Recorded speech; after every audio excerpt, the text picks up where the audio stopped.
All right, guys, we got Sam Howell.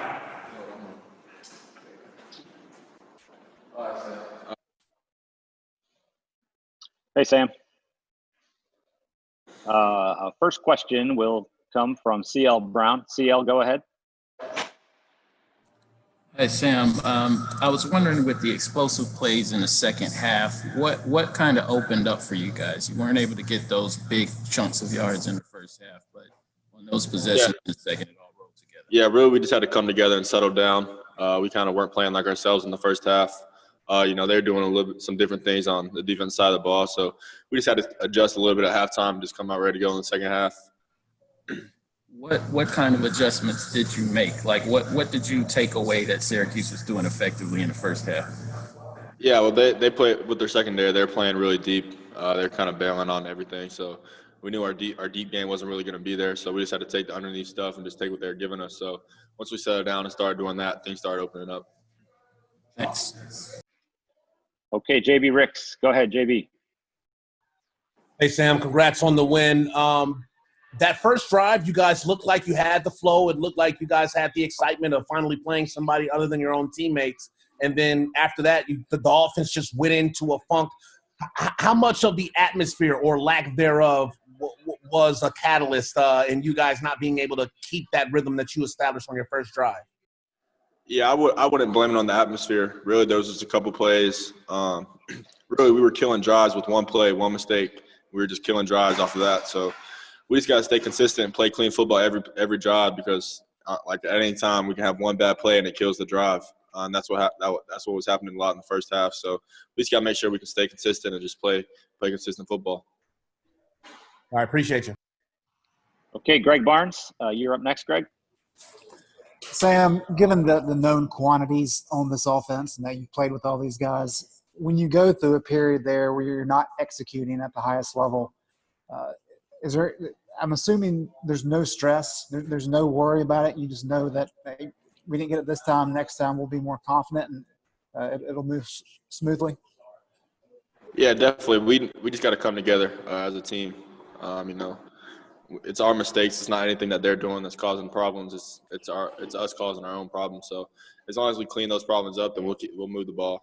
But yeah, there really is no stress. We know what we're capable of doing on the offensive side of the ball. So we just had to do what we had to do and just limit the mistakes, and we started moving the ball. And Max talked about how he expected mistakes to be early in the season. Did you guys expect there to be some rust you'd have to work through anyway?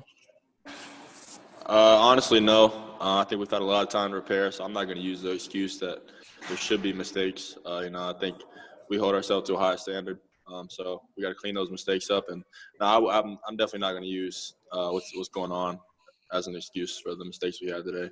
I think there's a lot of things that we could have cleaned up. I definitely could have played a little better. Turned the ball over twice today, so definitely got to clean those plays up. But yeah, overall we had a good game on offense, but definitely there's no excuse for the mistakes that I had or our team had today. Thanks, Sam. All right, let's go to Brendan Marks. Brendan, go ahead. Hey, Sam, I was just going to ask, what did you see on that second interception, the deep toss? Did it just hang short, or did the guy come out of nowhere? What was it you were looking at there? Yeah, I was trying to look the safety off, and I thought I did a good job of that. He kind of flew to the right side of the field, so I thought I was going to be able to get the throw in there to Diami. But, I mean, that kid's a good player, so I shouldn't have thrown the ball, even though I tried to look him off. But, yeah, he made a good play, and I'm going to learn from it. Thank you. All right, last one, Gregory Hall. Go ahead. Sam, what did you see out of Javonte Williams and Michael Carter that got things going in the second half to kind of open up the offense for y'all? Yeah, those are two really good players. They both had a really good game today. A lot of people talk about the passing game and the receivers, but Syracuse, they're playing very soft in the secondary, so our running backs have to take advantage of it. Really those two guys are the engine of this offense. If we get a run game established, then we can play with anybody. So, and credit to the O-line. O-line did a really, really good job all game long of keeping me clean in the pocket and giving those guys holes to run through, and then the rest is them just making plays in space. They made a lot of people miss today. Javonte ended up having, I think, 3 touchdowns, and Michael did a really good job getting us into the red zone and stuff like that. So I'm definitely very proud of those guys, and they're going to have a big year, both of them. Michael Carter ended up being your number 2 wide receiver today. How does that help the offense in total, being able to get those swing passes to them and get them in open space. Both our running backs, we're trying to kind of implement them in the passing game a little bit more. I know everyone's so worried about our receivers, and our backs are some really good receivers as well. So if we have all our receivers and the backs included in our pass game, along with our tight end, Garrett Walston, then we're going to be really hard to stop. So that's kind of something we've kind of worked in the offseason, just getting them involved in the passing game, because last year they really weren't involved in the passing game a whole lot. So that's something we try to work on in the offseason. Thanks, and I like the bling too. Appreciate it, man. All right, Sam. Thanks so much. Yep.